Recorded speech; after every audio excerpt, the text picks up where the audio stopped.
Okay, ito naman, very interesting naman on the part ni Attorney Israelito Torion. Kasi kahapon, na-feature natin yung kay Attorney Glenn Chong.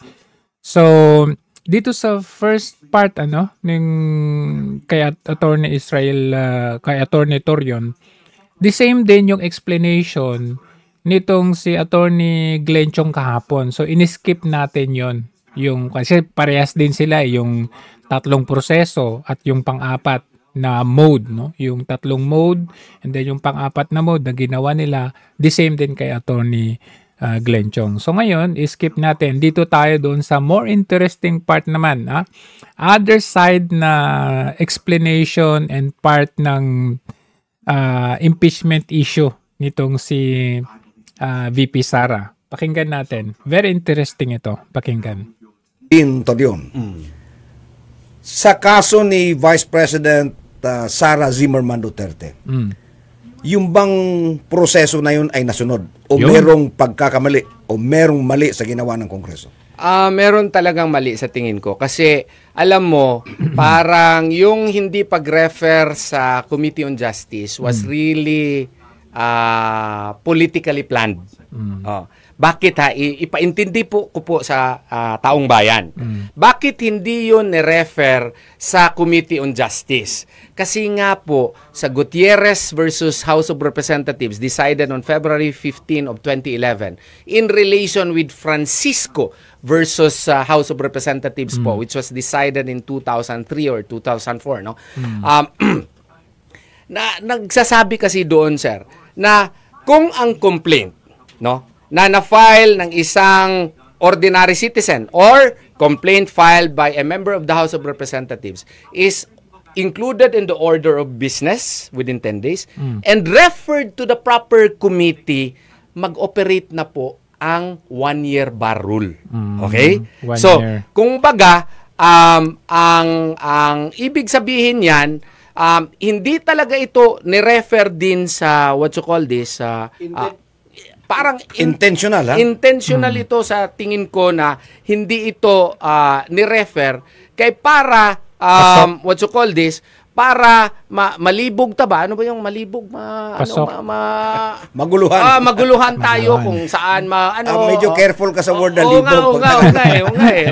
So that you will be confused, no? And also to await the filing pala ng fourth complaint. Oo.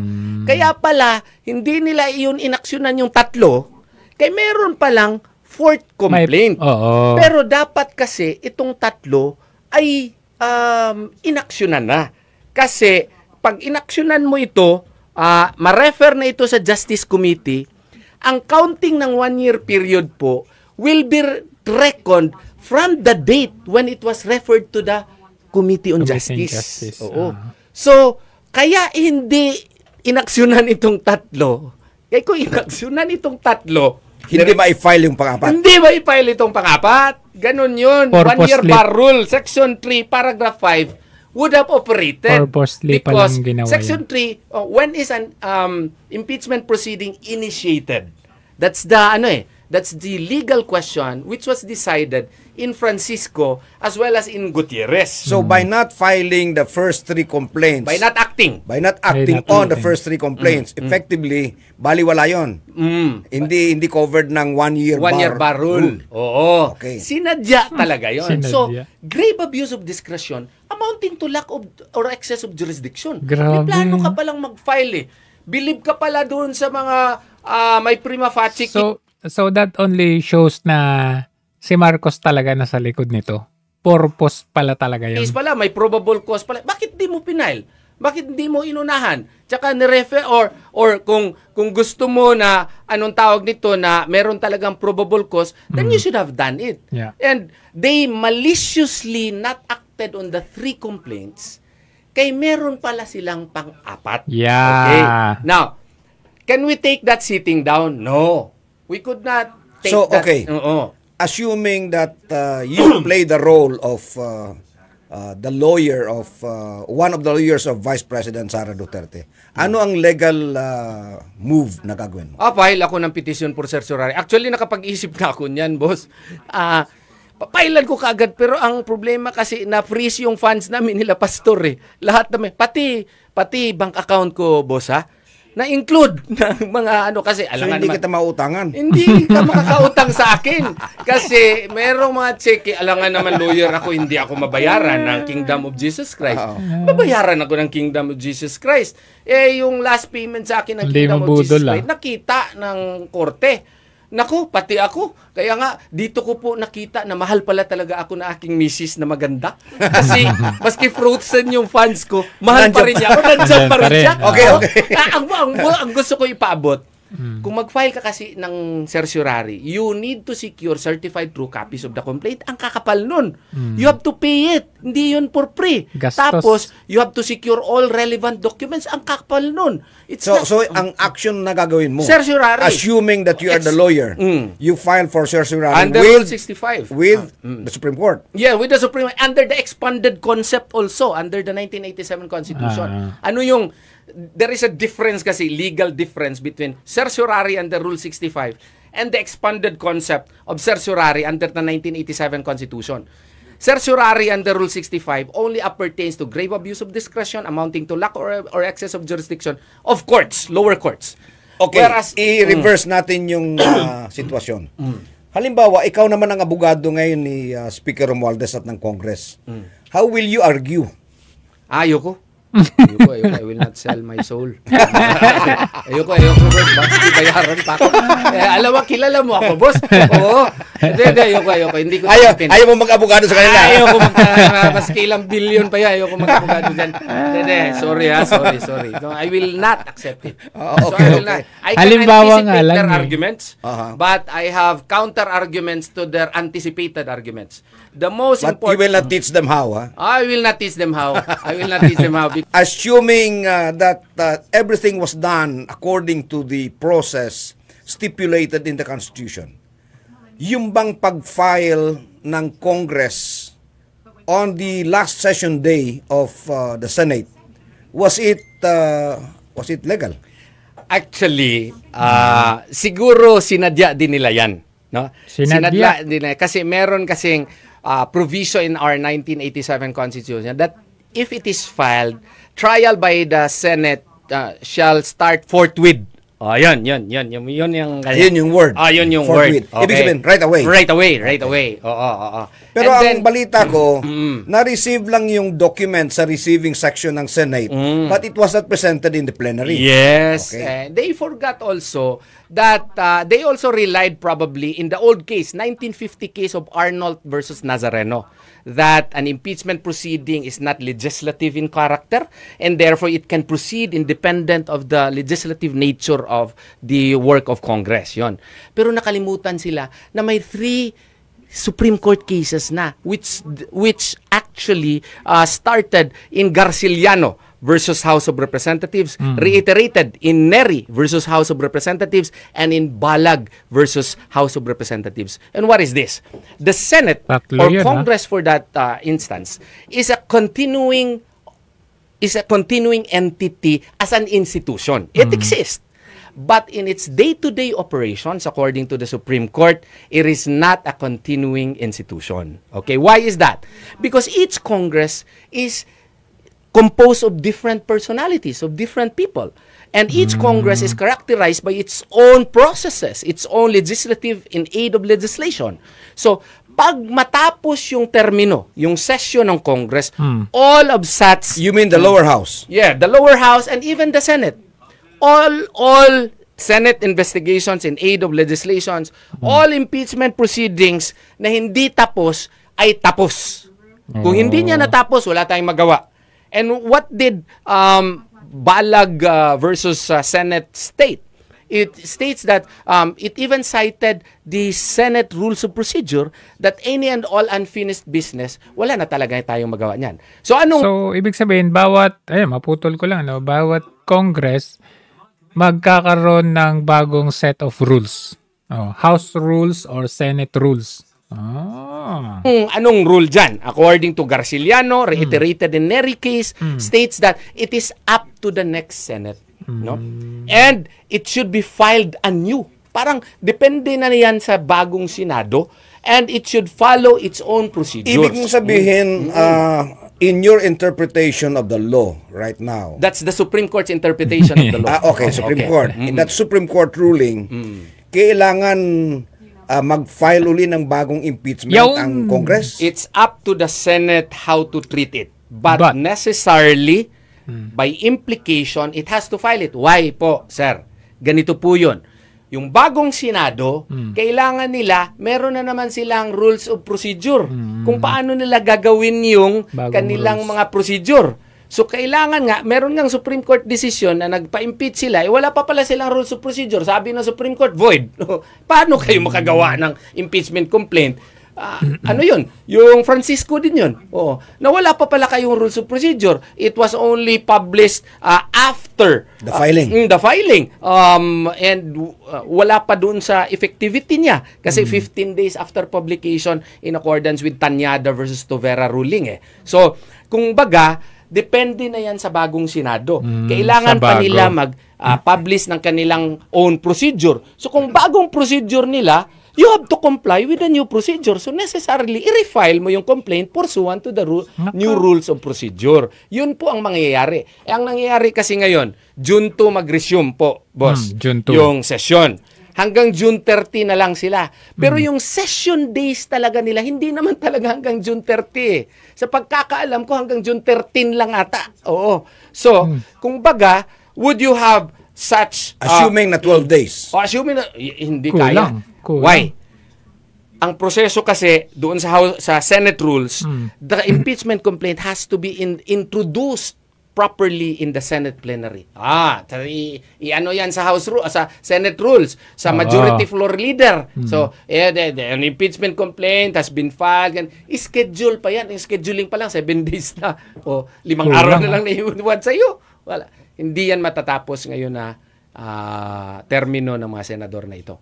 So, it is your position based on your interpretation of the Supreme Court ruling. Kaya lamang ang problema dito, doon sa bagong set ng Senado, di ba nga yung nabanggit ni Attorney Glenn Chong na may posibilidad, very transactional kasi itong si Lisa Marcos, di ba?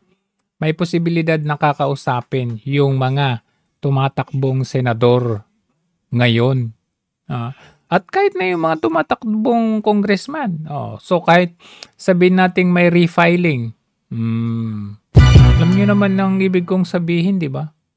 Na posibilidad na kahit may refiling, kung nakatransaction na ni Lisa Marcos yung mga yan, nako! Diyos ko po.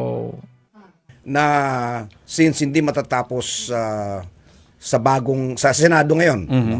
And since magkakaroon ng eleksyon ng 12 bagong senador, yes, hindi pwedeng continuing yung impeachment. Hindi pwede. 3 Supreme Court decisions. Garciliano versus House of Representatives, Neri versus House of Representatives, Balag versus Senate.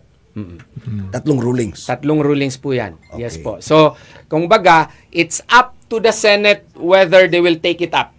They have that option. But the Senate has to institute its own rules. So, kung mag-institute sila ng own rules, necessarily, yung complaint na yun, mawawala talaga yun. Kung i-consider pa rin nila, that has to be filed again. Meron na namang problema dyan, boss. Ano yung problema? Ang problema dyan, Article 12, Section 3, Paragraph 5. Ano yun? 1-year bar rule. When do you determine the 1-year bar rule? Ipinail nila on February 5. So, from February 5, 1 year thereafter, you could not file an impeachment complaint against Vice President Sara Duterte. Ganun kaganda ang batas, boss, pag alam mo. Okay. Wow. Interesting. So, recap tayo. Recap. No? Okay. Number 1, ang iyong palagay, hindi nasunod yung mga proseso. Hindi nasunod. Sa Congress pa lang. Sa Congress pa lang. And you are saying House. that there was malice Yes. in not submitting the 3 earlier complaints to the Committee on to the Justice. Committee on Justice. Yes, because of Francisco versus House of Representatives. Yan. Kasi kung i-final nila yun, hindi nila ma-file tong Yes. pang-4. Yes. Okay. Oo. So, Galing para nga. sa'yo, deliberate Deliberate yun. na hindi ni-refer sa Malicious. sa Committee on Justice Yes. para ma-file itong pang-4. Yes. Number 2 point mo, assuming na tama yung proseso sa first step na yon, Itong pang-apat naman, walang due process. walang due process. Oo. Kasi, Diretso lang nila file. Wala nga proper verification, boss. Hindi nga nila nabasa. Diretso lang nila. Blitzkrieg. Di ba, merong filing? nagsasabi na dapat daw sa ganitong impeachment proceeding, dapat daw viva voce ang voting. By roll call.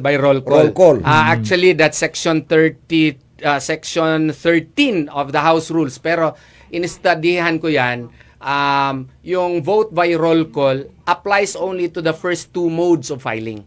Yung individual yung mag-file at saka yung House member mag-file House member. sa determination after ng Committee on Justice determination, tapos i-determine nila yung 1/3 vote, yun House roll call yun. Silent ang rules nila kung 1/3 requirement. Okay. Pero according to Francisco versus House of Representatives, again, in relation with Gutierrez versus House of Representatives, kailangan yung due process requirement. Alright. So you're saying that Nga hindi sinunod. by ignoring due process, merong legal basis ang mga abogado ni Vice President Sara Duterte na i-question sa Supreme Court at ipawalang bisa yung Yes. I Yo. am excited to argue there if I will be given the chance to do that, no? Go. Because really, this is a case which has an impact on the future of our nation. And if this case will be argued in the Supreme Court, I think there is a high chance that we will win, no? Kasi the manner of filing also and the timing of the filing also smacks of malice and bad faith, no? And the Tapos merong interview kay Suarez, JJ Suarez. Lecheng Suarez yun. Sasabihin ba naman yung pag-file ng case nila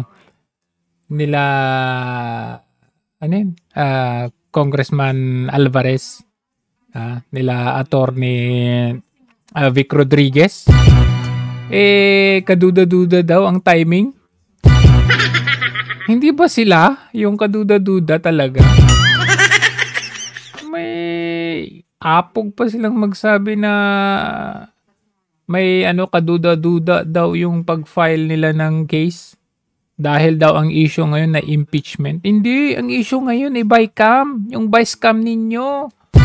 entertainment of the 3 previous complaints precisely to avoid the 1-year bar rule is really an act which is a grave abuse of discretion amounting to lack or excess of jurisdiction, which would operate now the expanded concept of certiorari jurisdiction under the 1987 Constitution. Wow. So, assuming that nasunod yun, palpak pa rin pagdating sa Senado. Palpak pa rin, boss. Oo, palpak pa rin. Sa House pa lang. Siguro sinadya yan ng puong may kapal ni Allah subhanahu wa ta'ala, boss. Oo. Na siguro, ang lamang nila, siguro, no, marami silang pera. Ang dami nilang pera. Pero, siguro, once you have so many resources, di ka na makapag-isip kasi akala mo kaya lahat ng pera. No? So, Nabubuking. pero, Akala nila, sige, go lang, bayad ng bayad. Pero na-overwhelm na sila, nagkakaroon ng patong-patong. Hindi na nila nakikita. Marami tayong mga rulings, mga batas na in the past na pwede nating maging basihan ba? kikita ko po dito, ang dami pong butas. Okay. And saka sir, we can even discuss the merits. Why? Because sub judice rule applies to court proceedings.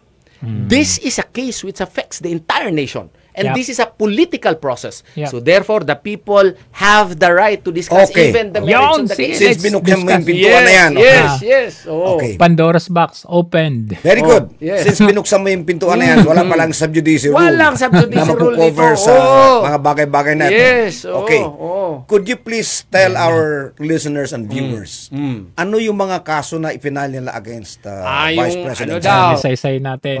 Yung sa nabasa ko lang ha, yung sa ma-remember ko lang, no? Yung attempt daw in the killing Assassination. Assassination. Assassination ano. And yung sa life daw ng president, ng first lady at saka ng House of Representative Speaker. Tapos more on the funding 150 million pesos at saka yung extrajudicial killings daw ng presidente kasi somehow involved daw siya doon. Yun po ang maalala ko doon sa mga complaints. As to the what you call this, yung at yung threat daw to the life of the what you call this of I think they filed a case. They filed a case against NBI. the vice president, no? Okay. Yung curious lang ako. Yung isa sa mga grounds na ginamit nila in filing the impeachment, yun daw paggamit ng Config. intelligence fund na magkano yan? 50 million. 25. 150 million. What is your interpretation and view on that issue? Well, that is a premature case. A premature case COA. simply because of the fact that this matter is still under the jurisdiction of the Commission on Audit. The pursuant to the audit function, especially the post-audit functions of the Commission on Audit. And as a matter of fact, if my memory serves me right, Vice President Duterte was required to submit datas in order to justify such confidential funds. And ngayong February pa, mag-expire yung right to explain, no? It takes time. In short, it takes time. So, anong ginawa nila? Nag-quadcom sila. Kasi pag makareceive ka ng notice of disallowance po, boss. Yeah, I know. Because, diba, dami nating kaso niya nun. Oo. Hindi yan ibig sabihin na criminally liable ka na. You have the right to contest the factual basis of the notice of disallowance. And if it maintains, you even have the right to go it up. To Yeah. raise it. In fact, kung notice of disallowance lang, pwede mo ibalik yung pera eh. Oo nga, Balik. pwede rin. Oo. So, in yun na. pwede mo rin i-question. Pwede mo i-substantiate na, uy, ito yung mga resibo, ito lahat. So, kaya nga, when you file a complaint based on this, na nasa COA pa, premature po yun, no? Kasi it is still under the audit functions of the Commission on Audit. Yun po ang masasabi ko doon. So, ang tingin mo yung basis, yung grounds for the filing of the impeachment, Politically motivated talaga, boss. politically motivated. No other Malinaw? reason except to... Kasi nga, alam mo, ganito, bakit gagawin nila yan? Parang namasuls dagat ba? Uy, makaigo na itani. Di ba? We should try this kasi tayo pang nasa gahum. Tayo pang nasa power. Yan. So, i-try talaga natin ito kasi may Arnold versus Nazareno and there is this view that trial in the Senate shall proceed forthwith. So, immediate yan. Ganun siguro yung pagka-explain sa mga Forthwith, congressman. Tsaka, if the reports are true, meron kayong 150 million. Ito sa AX. Ito. Laking pera yun po. 150 million. Grabe. Hindi pa ako nakakita ng ganong kalaking pera. No? So, hindi kasi sinasabing totoo yun. Pero ang daming mga lumalabas. So anyway, ang punto na pinag-uusapan natin dito is this. No? Maitanong ko sa iyo. And please be honest with me. Yes, sir. Kung halimbawa totoong ginawa ni Vice President Sara Duterte yung mga inaakusa sa kanya. Pero nag-declare siya na hindi tatakbong presidente. Palagay mo kaya i-impeach siya? Hindi. Hindi siya i-impeach kung nag-declare siya hindi siya tatakbong presidente. Kasi kung ma-impeach kasi siya, boss, Ang kulit kasi ng mga kababayan nating supporters din, no? Tanong kayo ng tanong. Gusto ninyong malaman kaagad. Sabi nga ni VPA, sa last quarter na lang ng 2027, siya magsasabi kung tatakbo siya. Tayo naman kasi tanong tayo ng tanong. Ayan tuloy, nung nasa Japan, nasagot niya, ayan. Mangyayari kasi wala na tayong vice president. So, what would operate now? The Constitution. Alam mo ang mangyayari? The president may now choose any of the senators, including Martin Romualdez. Including Martin Romualdez. Oo. And then, it will be decided by the Senate. Voting separately, majority vote lang. Sa tingin nyo, ilalagay niya si Chis Escudero? Pang-waiter lang yun. And Congress, voting separately, majority vote na. Vice President na si Romualdez. Yun ang kanilang sana yun siguro ang kanilang plano. Baka maging totoo yun.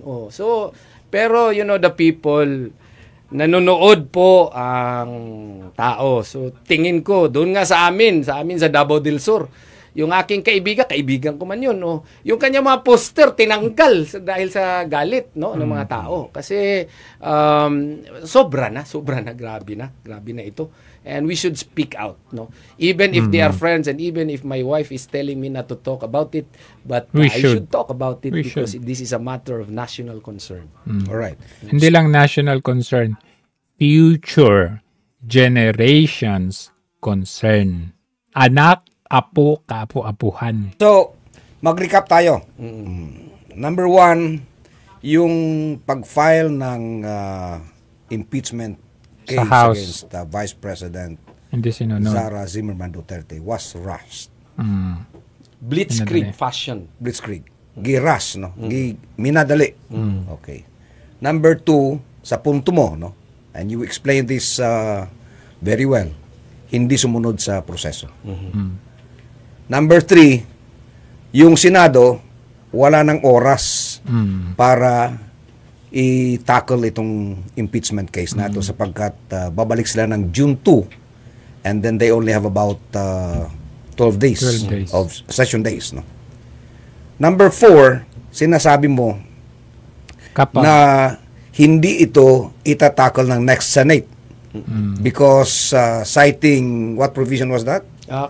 Depende sa kanila kung itatackle nila, pero they have to set their own rules of procedure. So necessarily, kung itatackle nila, it has to be filed again. Kung i-file again nila, 1-year bar rule will operate. Alright. So, pero yun nga yung delikado doon, yung sinabi ni Justice Carpio na pwedeng magpatawag ng special plenary session si Marcos Jr. sa Senate. Siyempre, they have to comply, di ba? And they will have to talk about an enactment of a law or maybe a bill. Yun yung problema doon. Para magkaroon lang ng plenary session. Pwede nila itackle doon yung impeachment trial.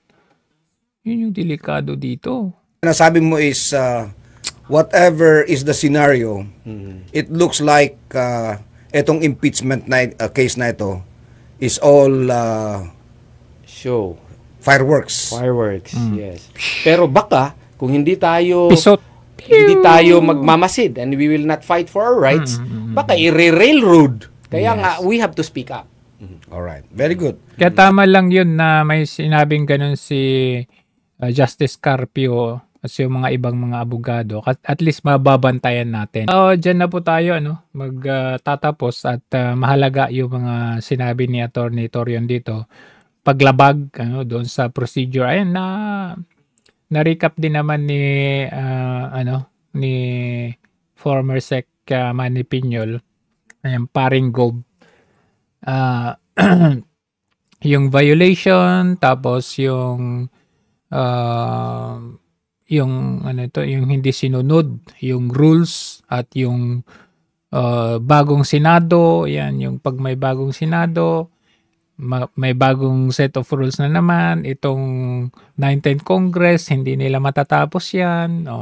Pero sabi ko nga, may posibilidad talaga na gagawa ng paraan itong Marcos Jr. na ito. At yun yung babantayan natin.